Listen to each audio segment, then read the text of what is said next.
Boss, mataba na ako. Kailangan pa ba kumain?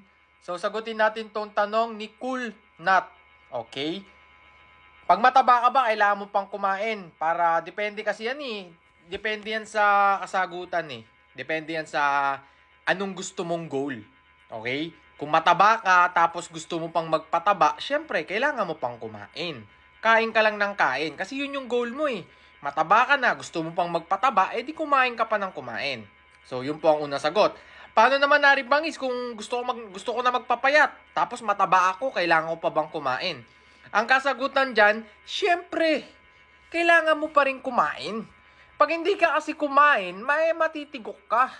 Diba? Kailangan mo ng pagkain, kailangan mo ng source ng energy para mabuhay tayo. Okay? Ano po bang pagkain, narimbangis, ang kailangan kong kainin kung gusto ko na magpapayat? Tapos, gusto ko nang gumanda yung katawan ko, kaso mataba ako eh. Hindi ko alam ang gagawin. Okay, ganito po yan, mataba ka. Siyempre, hindi natin alam kung gaano ka kataba. Baka mamaya obese ka na, o kaya chubby lang. So, hindi po natin alam. Paano po pag sobrang taba ko? Obese po ako, ano po ba dapat kong gawin?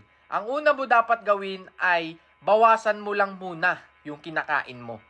Hindi mo pwedeng biglaang tatanggalin ang carbohydrates. Hindi mo pwedeng tanggalin agad ang kanin o yung mga typical na kinakain mo. Dahan-dahan lang po muna sa pagbabawas. Okay? Halimbawa po, 10 rice kinakain mo per day. Matabang-mataba ka.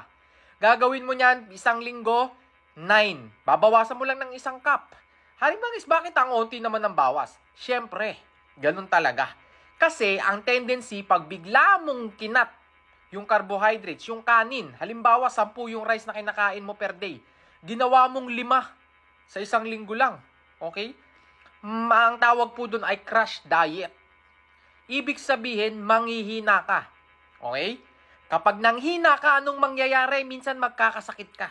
Pag nagkasakit ka, sasabihin mo, iisipin mo, delikado pala yung ginawa ko. Ngayon, titigil ka. Pag tumigil ka, walang mangyayari sa buhay mo. Kasi tumigil ka na eh. Okay? Gets mo ba ako? Ngayon, kung dahan-dahan mong babawasan ang kinakain mo, slowly but surely. Okay? Ang mangyayari po dyan, hindi mo masyadong mararamdaman ang panghihina. Ganun pa rin, dahan-dahan mo lang binabawasan, linggo-linggo mo lang binabawasan, o kaya monthly. Slow progress. Pero mas maganda kasi kaya mong i-maintain ng matagal. Kaya mong tumagal ng 1 taon kasi dahan-dahan kang pumapayat. Okay? Huwag po kayong maniniwala sa mga mamaroon na coach. Yung mga magpapa-coach kayo tapos bigla po nilang idadrop yung calories nyo, yung mga kinakain nyo, bigla nilang iibahin lahat. Promise ko sa'yo, hindi ka tatagal ng 3 buwan. Hihinto ka dahil mahirap po yun.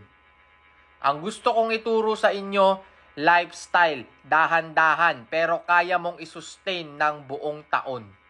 Yun po ang pinakamagandang payo sa mga matataba na nahihirapan. Dahil sa mga coach nila na pinapatanggal lahat ng pagkain, pinapatanggal lahat ng mga typical na kinakain nila. Ngayon, para hindi ka mahirapan, slowly lang. Dahan-dahan lang po, okay? Tapos, pag nagawa mong dahan-dahan na, naubos na, kunwari ganito, 3 cups of rice ka na lang per day. Gusto mo pang mabawasan. Palitan mo ng kamote yung rice.